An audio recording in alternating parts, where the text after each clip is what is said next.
غسق الليل وقرآن الفجر إن قرآن الفجر كان مشهودا ومن الليل فتهجد به نافلة لك عسى أن يبعثك ربك مقاما محمودا وقل رب أدخلني مدخل صدق وأخرجني مخرج صدق واجعل لي من لدنك سلطانا نصيرا وقل جاء الحق وزهق الباطل إن الباطل كان زهوقا وننزل من القرآن ما هو شفاء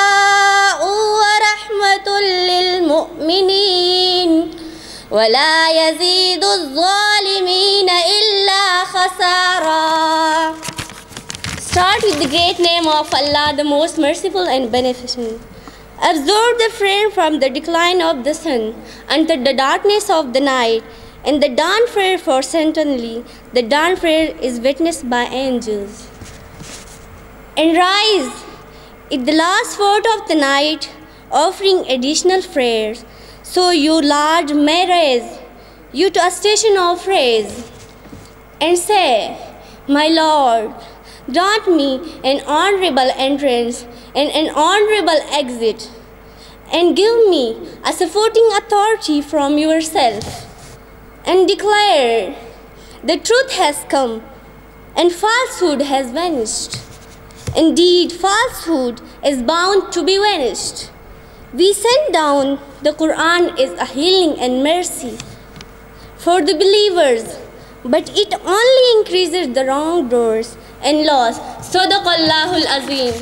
سلام اور خوش آمدید کہتے ہوئے بے انتہا خوشی محسوس کر رہا ہوں کہ آپ نے اسلامی روایات کو برقرار رکھتے ہوئے پورے فخر اور اعزاز کے ساتھ اپنے لباس، اپنے نظم، اپنے سکون اور دل جمعی کے ساتھ یہاں بیٹھنے کے نتیجے میں جو تاثر پیدا کیا ہے، یہی وہ چیز ہے جو ہم چاہتے ہیں کہ رفاع کا شعار اور پہچان بنے، اور مجھے خوشی ہے کہ آپ لوگوں نے اس کو عملاً ہمیں کر کے دکھایا ہے۔ میں محترم ڈاکٹر اصغر صاحب اور ہمارے چکدرا کے تمام اساتذہ کا بھی شکر گزار ہوں جنہوں نے آپ سب کے تعاون سے یہ محفل منعقد کی۔ محض اساتذہ کو کام نہیں کر سکتے جب تک طلبہ ان کے ساتھ یکساں شریک نہ ہو، تو اس محفل کا کریڈٹ، اس کا اعزاز محض اساتذہ کو نہیں بلکہ آپ سب کو جاتا ہے۔ آئندہ چند لمحات میں چاہوں گا آپ کے سامنے اختصار کے ساتھ رفاع کا تصور کیا ہے۔ یہ جو اصطلاح رفاع استعمال کی جاتی ہے، اس کا واضح مطلب یہ ہے کہ یہ معاشرے کے اندر بھلائی، بہتری، کامیابی اور ترقی کے لیے ایک ادارہ قائم کیا گیا ہے، لیکن بھلائی، ترقی اور نقطۂ کمال کیا خود کوئی چیز ہے یا وہ ذریعہ ہے کسی اور چیز کا؟ اگر آپ سے یہ کہا جائے کہ ایک کار، ایک گاڑی بہت قیمتی بھی ہے، بڑی اچھی بھی ہے، لیکن آپ کو یہ نہ معلوم ہو کہ اس گاڑی کو چلانا کیسے، اسے جانا کہاں ہے، تو گاڑی کیا کرے گی؟ ایسے ہی زندگی کا مقصد جب تک واضح نہ ہو، ادارہ بن جائے، یونیورسٹی بن جائے، لیکن اس کا مقصد کیا ہے؟ کیا اس کا مقصد محض جو کچھ علمی سرمایہ موجود ہے اسے آپ تک پہنچانا ہے، یا اس کا مقصد یہ ہے کہ آپ علمی سرمایہ پیدا کرنے کے قابل بن سکیں؟ اور یہ اسی وقت ہوگا جب آپ اس میراث سے جو علم کی شکل میں پائی جاتی ہے، اس میراث کو سمجھنے کے ساتھ ساتھ مستقبل کے تقاضوں، خدشات، خطرات، امیدوں، ان میں سے ہر ایک کو سمجھتے ہوئے، زندگی کے مقصد کو سامنے رکھتے ہوئے ایک راستہ اختیار کریں۔ ہمارا یہ ایک قومی المیہ ہے کہ ہماری تعلیم کا رخ کیا ہو، اس پر آج تک قوم میں اتفاق پیدا نہیں کیا گیا۔ قوم کے ایک طبقہ نے یہ سمجھا کہ وہ پرائیویٹ اداروں کی شکل میں ایسے ادارے قائم کریں جہاں پر بہت بھاری فیسوں کے ساتھ وہ ادارے قائم کریں گے تو زیادہ وسائل فراہم ہوں گے طلباء کو بھی، اور وہ زیادہ آسانی کے ساتھ مستعار زبان میں اپنی فکر کو پیش کر سکیں گے۔ چنانچہ ہمارے جو امتحانات ہوتے ہیں کمپٹیٹیو مقابلے کے، سول سروس کے ہوں یا کسی اور کے ہوں، اس میں جو بچے بچیاں بڑی اچھے انداز میں اچھے لہجے میں انگریزی گفتگو کرتے ہیں، لوگ سمجھتے ہیں زیادہ قابل ہیں اوروں کے مقابلے میں، اور وجہ یہی ہے کہ ہم نے تعلیم کا مقصد طے نہیں کیا، صرف یہ طے کر لیا کہ انگریزی سیکھ لیں۔ ایک دوسرا طبقہ پیدا ہوا جن کا کہنا ہے انگریزی تو کفر ہے، ہمیں تو صرف قرآن و حدیث پڑھنا چاہیے، اور انہوں نے قرآن، علوم القرآن، حدیث پر توجہ دی، جو بڑا اچھا کام ہے، لیکن کیا قرآن اس لیے آیا تھا کہ آپ اس کی محض تلاوت کرتے رہیں اور احکامات کی پیروی کرتے ہوئے ایجادات نہ کریں؟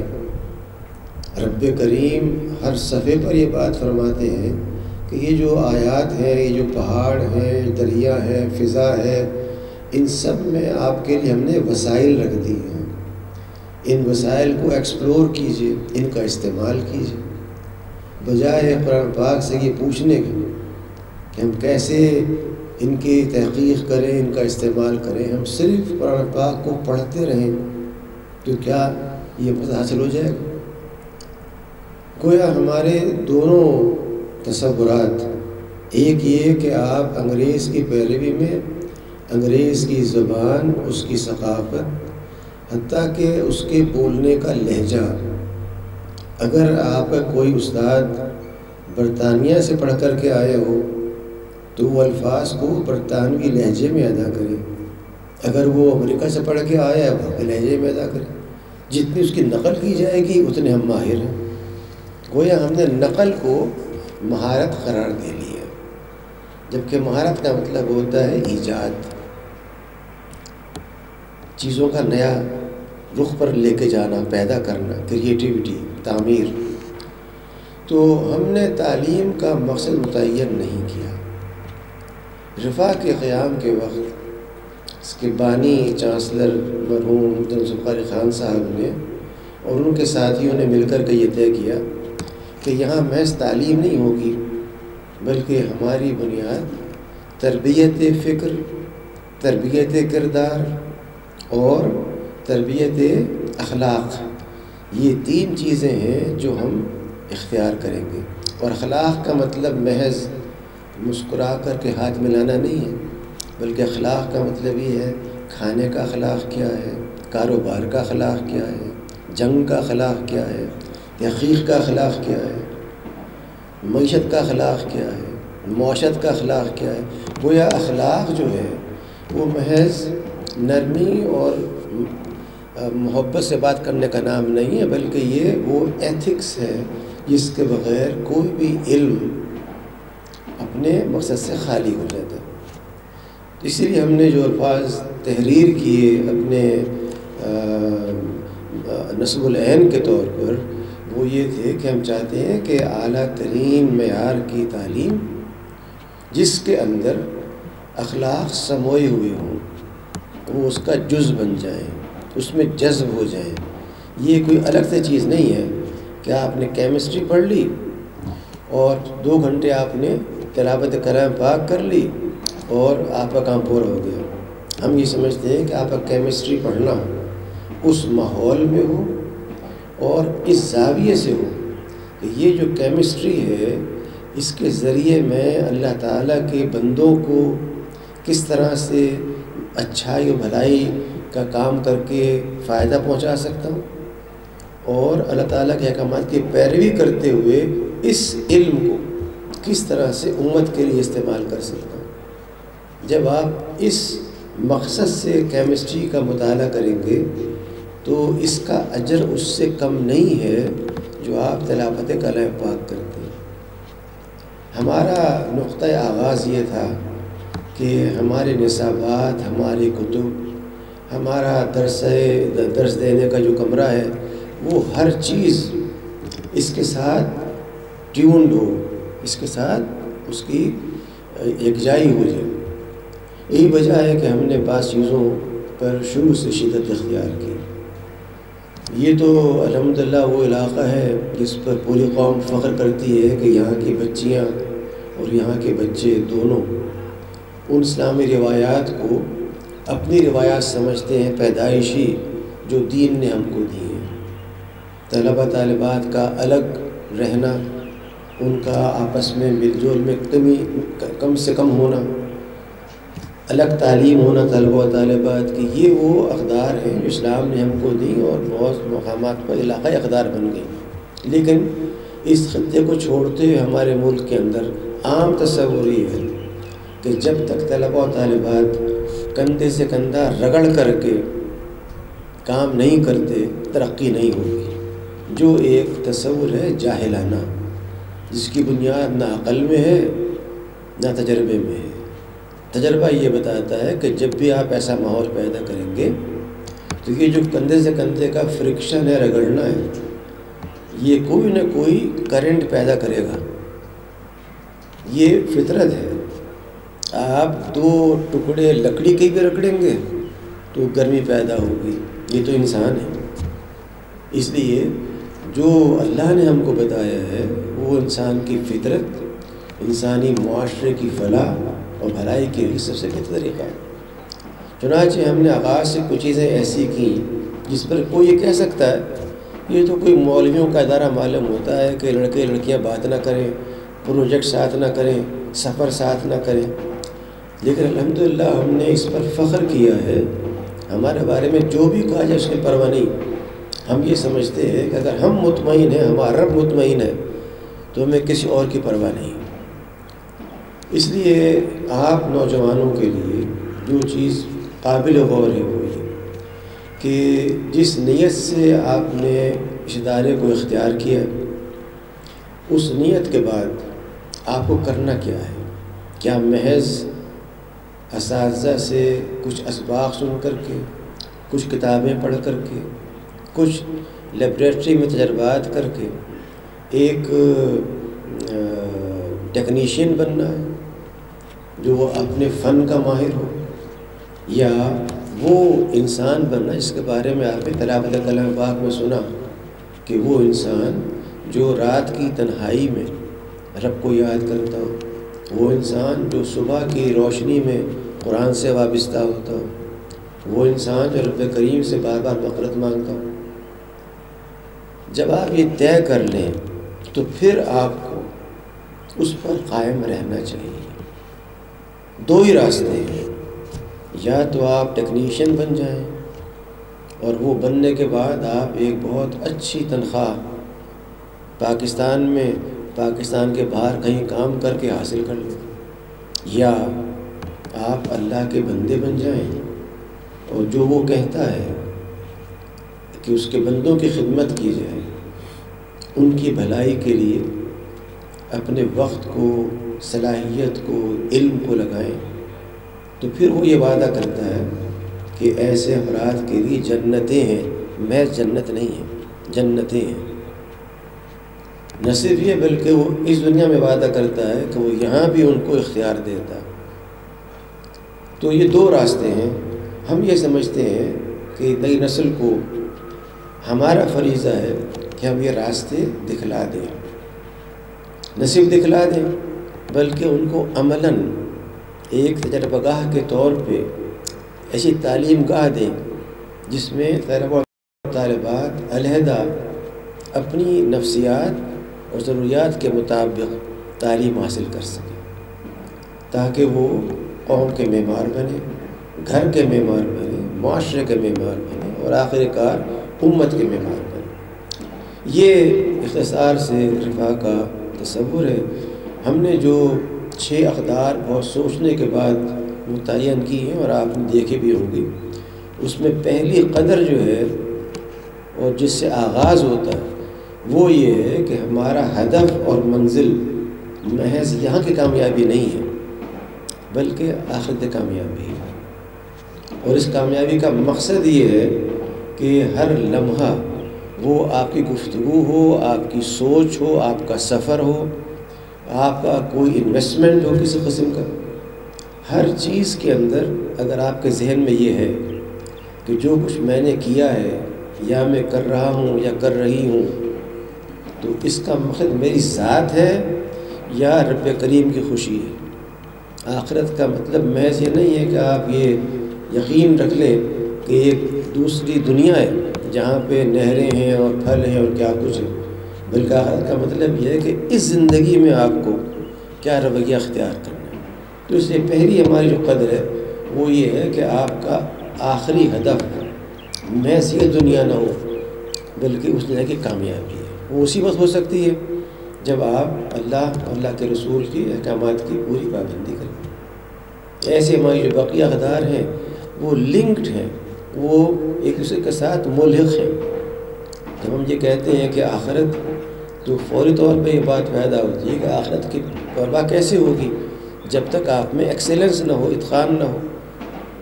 یہ اتقان تنہا کیا کر لے گا جب تک مشاورت نہ ہو، مشورہ نہ ہو، آپس میں ڈسکشن نہ ہو۔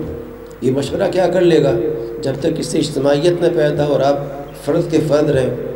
اور اس سب کے بعد اگر آپ ان سب ویلیوز کو ایبزارب کر بھی لیتے ہیں، جذب کر لیتے ہیں، اور اس کے بعد آپ اپنا جائزہ نہ لیں کہ میں آگے بڑھا یا پیچھے کس کا، تو یہ 6 جو ہماری اقدار ہیں بہت سوچنے کے بعد ہم نے متعین کی ہیں، اور ان کی مزید وضاحت ایک بکلیٹ کی شکل میں انگریزی میں نے خود تحریر کی ہیں ہمارے ٹرسٹ اور بورڈ آف گورنرز دونوں کے ہدایت دینے پر۔ یہ ہمارے چانسلر اور بورڈ کی خواہش تھی کہ چونکہ میں آغاز سے وابستہ رہا ہوں اس دائرے سے، تو میں اس کو لکھ کر کے متعین کر دوں تاکہ آئندہ آنے والوں کے لیے کوئی مشکلات پیش نہ آئیں۔ تو یہ پوری وضاحت ہم نے کر دی ہے کہ ہم نے کیوں یہ اقدار اختیار کی ہیں، ان کا مفہوم کیا ہے، ان کے لیے ہمیں کیا کرنا چاہیے۔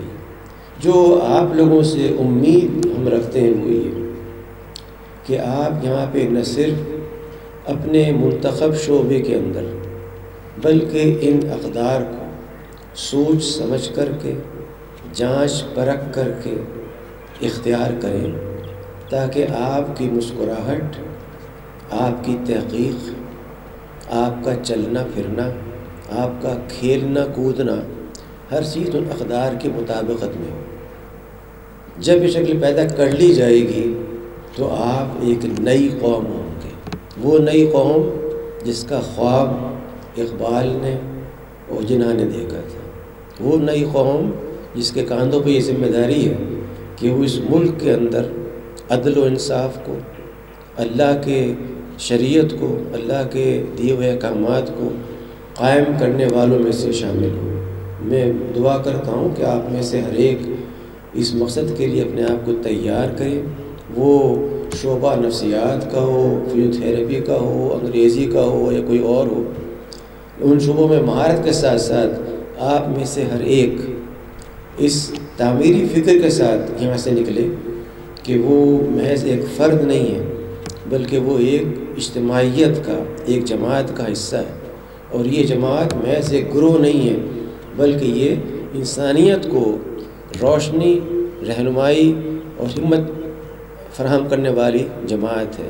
اللہ تعالیٰ آپ کو کامیابی دے اور اس بات کی توفیق دے کہ آپ قرآن کریم اور سیرت پاک سے اپنے آپ کو وابستہ کر کے ان چیزوں کو حاصل کر سکیں جو ہماری تمنا ہے اور جو انشاءاللہ آپ حاصل کر سکتے ہیں۔ بہت شکریہ۔ Professor Sahab, respected faculty members, members of the management, dear students, Assalamu alaikum. It's a pleasure and honor for me to be here today after a number of years. And I have to say, Professor Saab, we have campuses in Islamabad and Rawalpindi, which may be bigger campuses than this. We have campuses in Lahore, which may be of more stories than this. But I think this is a campus with the best view. MashaAllah, it's so beautiful looking at the mountains. So MashaAllah, this area of Malakand is very beautiful.